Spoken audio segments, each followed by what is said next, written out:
Bé, bon vespre a tots.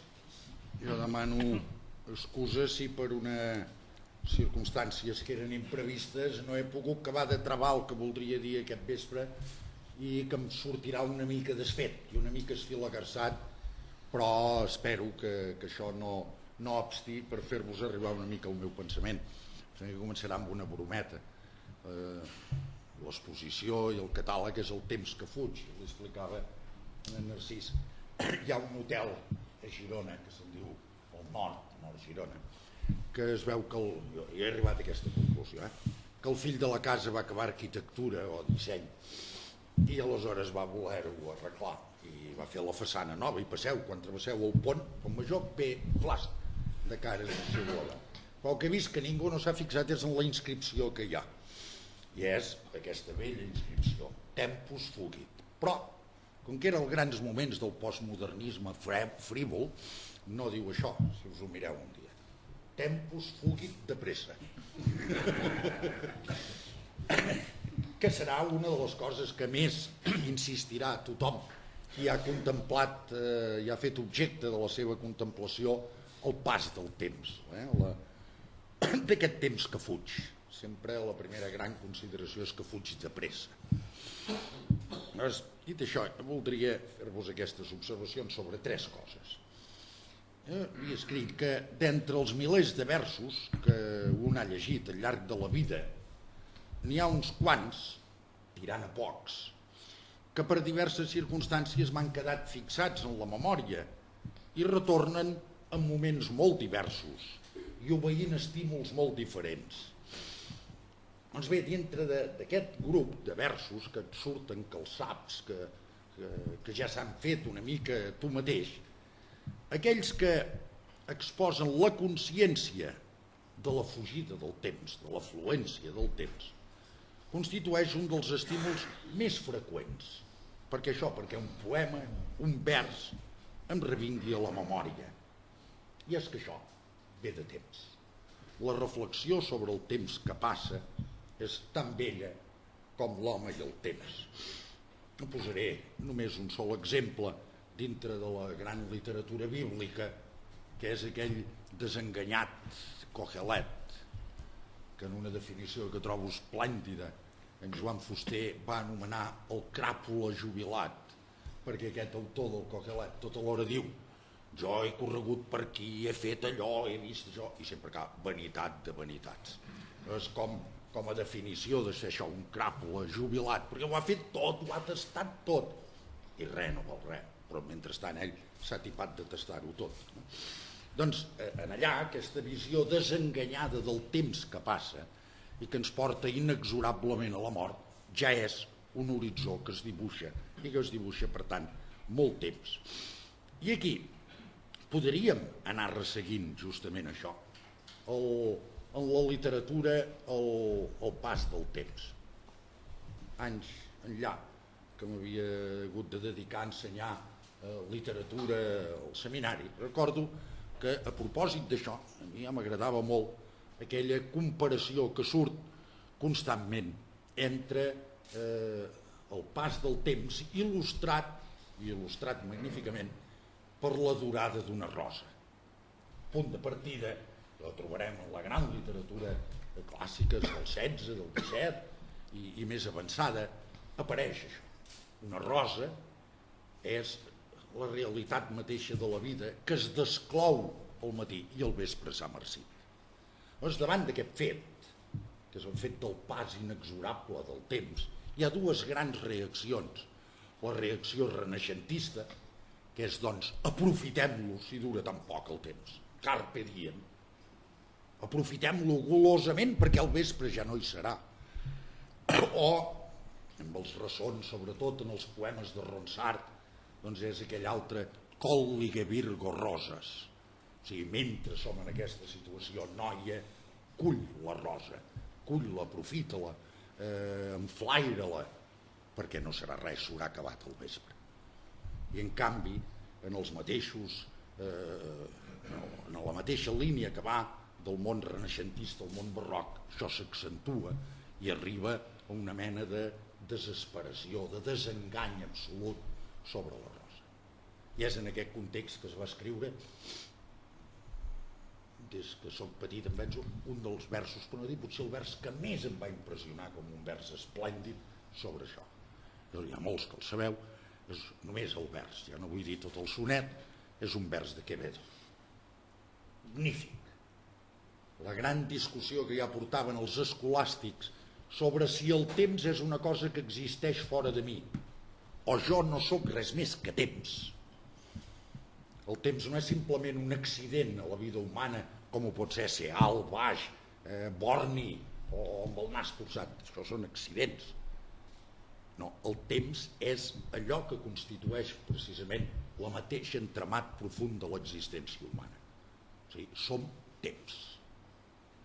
I dir-ho amb una ardidesa de tractament lingüístic, com és convertir un temps verbal en substantiu, és impressionant. Soy un fue, y un será, y un es cansado. Però per definir l'estructura profunda de l'home és el temps. Què és vostè que existeix? Soy un fue, un será i un es. Després poseu il·lusionado, el que vulgui cadascú. Però definir l'estructura de l'home i de la vida humana per al temps i per la fluència del temps. Jo sóc qui sóc perquè sóc un fue, un será i un es cansado. Cansado recupera tota aquesta visió desenganyada de la vida. O sigui, sóc temps i a més un temps cansat, que ja en tinc prou. Esclar, tot això, aquestes línies que tota la cultura occidental ha anat dibuixant llargament, no arribarem a veure-les així convertides en entranya mateixa de la creació literària, sinó ja en el món més modern, i concretament jo diria en les novel·les. I aquí si hem de dir un nom el diem i pleguem, que és Proust. És a dir, saber la consciència del temps que passa i això construir, ser allò que construeix l'artefacte literari, només això. Això es dona. Però hi ha un article, és molt curiós i l'agraeixo a l'Anna, quan va aparèixer les hores en el volum gros a Destino, i va fer, i m'ho feia notar ell, i va fer una crítica molt maca en Jim Ferrer. I això era l'any 72 o 73.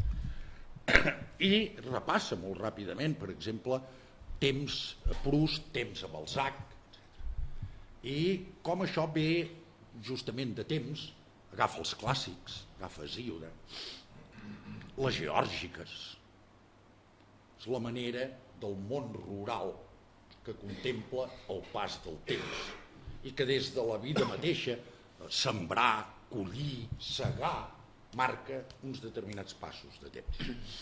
És bé, aquest temps que fuig i que el senyor Pla contempla, el qual dedica les hores i dedica altres reflexions, és aquest temps, per una banda, diríem, de Balzac, perquè un cert pes del pas del temps en la burgesia del país hi és, però fonamentalment i extraordinàriament és el pas del temps a pagès, el pas del temps que ve marcat per això, per el sol i per les pluges i per el vent, i en ve profundament marcat, però també per les festes religioses que escandeixen al llarg de l'any el pas d'aquestes diades i el pas d'aquest temps. Per tant, això et donaria per molt. Aleshores, com que dic que he deixat coses penjades, aquí faria un salt amb en Narcís. I aquesta exposició és d'aquelles que des de sorpresa, en algun punt, fins a interrogants que un mateix es fa. I és que allò mateix de què parlava el senyor Pla parla. Sí, l'univers de l'afluència del teu temps, hi ha la ciutat, hi ha els passos marcats per les festes i per les festes religioses de durant l'any, i hi ha una cosa sorprenent per molts que no el coneguessin, Narcís, que és la capacitat de donar-se d'aquest pas del temps en el temps, això que en diguem el temps. És una de les sorpreses que anant de les coses que aprens, bé, no les aprens perquè ets mal alumne, però que trobes amb en Narcís. Per exemple, És impressionant el coneixement dels noms de les plantes i del bestiar. Sí, perquè no ho faci així, perquè és que no els saps només en català, i els saps en castellà i en francès i en italià, i d'això se'n diu, home, de tots, alguns molt, o si no també us haig d'explicar, explicarem anècdotes. Un dia era molt bulli i ens van portar una mena de plat que era, penso, de la primera o la segona vegada que el havia fet, que era un rellotge, que aleshores eren una peça petita, totes d'una herba diferent, i es tractava d'endevinar de quina herba era. Doncs de 12 vas dir 9, i no vam collir l'Adrià perquè es va aguantar, però va quedar paradís. O sigui, això sí que et podria fer sentir allò que quan me vas parlar d'això, recordo que em vas dir, aquests nois joves que ara escriuen, és clar que no ens entendrem, però jo escric com el senyor Pla. Bueno, com? En aquest sentit. En aquest sentit. I per tant, hi és molt aquest element. No ha estat difícil treure'l de les composicions de lloc, però molts d'aquests els podries treure exactament del llibre. Aquest pas del temps que marca en el seu pas això, les pluges i el sol i el vent i el mar. I això hi és. I per tant tenen una certa visió en molts punts diferents, un cert punt on es fa aquesta referència al pas del temps. El temps que fuig i ens ho ensenya que fuig. Perquè és allò que fins i tot alguns diu sí, d'aquí 4 dies tornarem a ser Nadal. És aquest aspecte claríssim que cada un té. Bé, encara 2 coses més. La primera jo estic convençut, i penso que no em desmentiríem, que el senyor Pla estaria molt content d'aquesta exposició. I estaria molt content d'aquesta exposició sobretot per una raó. Perquè, a veure, com ho diré, perquè és una exposició que correspon de fer a un país normal. I sempre, començant pel Barça i acabant per tot el país, tenim urgències històriques. Doncs, que és la fórmula va fer servir Menotti. Doncs ara no, aquest no respon a cap urgència històrica. És ja allò del país normal que ja ensenya les coses maques que té un cantó, perquè no hi ha urgències històriques. Jo estic segur que el senyor Pla estaria molt content d'aquest pensament i de la confrontació amb en Narcís. De la confrontació amb en Narcís et diré per què considero que estaria content. Ho he explicat d'altres vegades, per tant, perdoneu-m'ho, ja no m'ho puc permetre de repapiejar quan convé. El senyor Pla, moltes vegades, no dic una o dues, moltes vegades, en un moment o un altre de la conversa, i a vegades sense venir a tom, em preguntava: i vostè com ho veu, això de la literatura catalana? I llavors, home, miri, hi ha uns nois joves que... Pum, i saltava, i ja ens n'anàvem amb una altra cosa. El burro de mi no ho veia, que em preguntava. Jo em pensava que em preguntava com veia la literatura catalana. No. Em preguntava: d'aquí uns anys em llegirà ningú a mi? Això era el que ell s'interrogava. Hi haurà algú que em llegirà? Això, tot aquest esforç enorme que he fet servirà per res. Aleshores estic segur que llegint en el contrast o en els textos seria una de les coses que el farien sentir satisfet. Per què? Perquè, i aquí vaig pràcticament a l'última qüestió, Narcís, en aquestes planes que ha escrit aquí del pròleg, explica una cosa, del moment que decideix, sí, deixa-m'ho dir així, fer prosa. Explica molt bé, jo tota la vida havia fet poesia, havia fet versos, en sabia i en sé els secrets, la mecànica d'un vers, però no m'havia llançat a fer prosa. I va ser el llibre sobre Girona, i després doncs tots els anys que ja portes escrivint els dijous en el quadern. És un autèntic exercici de prosa que tu recordaràs, com jo mateix, que no n'havies pas escrit encara ni una quarta part de la que has escrit, ho vas celebrar exultant en castellà. Com a text en prosa. I és un text en prosa valgui ara ja sense més matisos, on sí que hi ha deutes en pla. Molts, fins i tot alguns dels que tu mateix no en deu ser conscient. La manera d'escriure, de construir, d'adjectivar. I convindria molt que ens ho llegíssim des d'aquest punt de vista de creació d'un model de prosa. Això és, per mi, la gran aportació. Que no va ser gens fàcil, ni ell per trobar-la, però després jo diria per imposar-se. I més enllà de coses que encara algú està dient. Per exemple, que el senyor Pla escriu una prosa tan senzilla, tan sintàcticament pobra, elemental. Escolti, això no és veritat. Llegeixin el primer text en què comença això. Si fixin. Tot i que la pressió del pas del temps és dolorosa i de vegades insuportable, soc partidari de no defugir-la, perquè la meva experiència em porta a creure que només els qui senten aquest dolor somort o agut aprofiten la vida en el sentit més general del terme. Comença, que és aquella petita cosa que quan ensenyava història de la llengua solia dir, comença per el que és el matís més ric d'una llengua. Històricament, veiem, quan passem del llatí a les llengües vulgars, el primer que funcionen són les oracions simples. Després comença a aparèixer alguna oració subordinada, sobretot de relatiu. I després, a mesura que la llengua es va convertint en un instrument dúctil, apareixen les oracions subordinades, en dèiem, com si era petit, circumstancials. Però passa una cosa més clara encara. Les causals, home, ja és dir una cosa, dir això ha passat perquè, Déu-n'hi-do. Les temporals, també, després que, quan vaig anar a... N'hi ha unes que són dificilíssimes, les concessives. I aquestes no s'incorporen a cap llengua culta fins força tard. Perquè el que es vol dir a la llengua és encara que, tot i que, aquí podria començar perfectament, la pressió al pas del temps és dolorosa i de vegades insuportable, punt. No.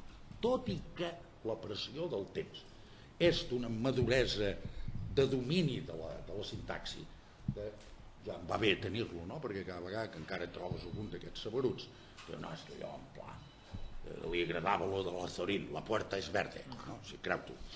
Doncs tindreu una mà sense haver de buscar en el capítol de les obres completes dient-li té, aquí tens una concessiva, enganxa amb una causal, tindreu el mateix text.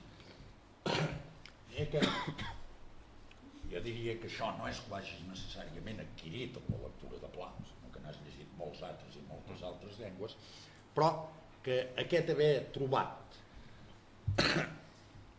al costat d'aquesta reflexió generalment sempre amb connotacions morals, aquesta fluència del temps, haver-vos trobats plegats i haver trobat una prosa que molts els hi pots tapar els ulls aquí dalt i dir, aquest tros és d'un i aquest tros és de l'altre, digues de quin és qui. No, és un exercici que jo l'he fet, I que sé què passaria, i potser ja us ha passat i us m'heu colat. Tots estan canviats. Doncs els veus així i dius, és una trobada simple d'un que juguen una mica el mateix joc, que el poden jugar i que hi ha aquest pas del temps, la reflexió moral sobre el pas del temps i aquest pas del temps lligat sobre tota la naturalesa. N'hi hauria un aquí que el voldria llegir, que l'heu dit fa un moment, i que si el trobo és perquè veieu la precarietat de la vida, la fugacitat de la nostra atenció al pas del temps, perquè es diuen coses com aquesta. Ho tens?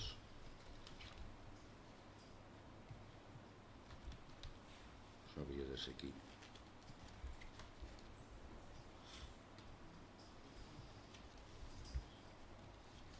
El de la primavera, busco, m'ha anat. Doncs deu ser abans de l'estiu. Ah, sí.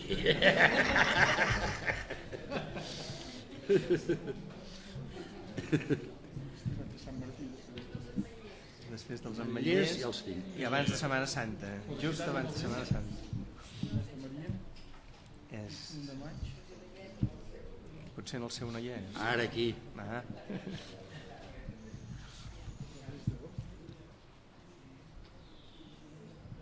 La primavera, sí. Home.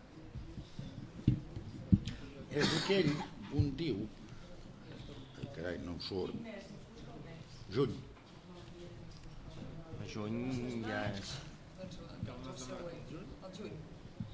El juny d'ell o el juny de l'altre?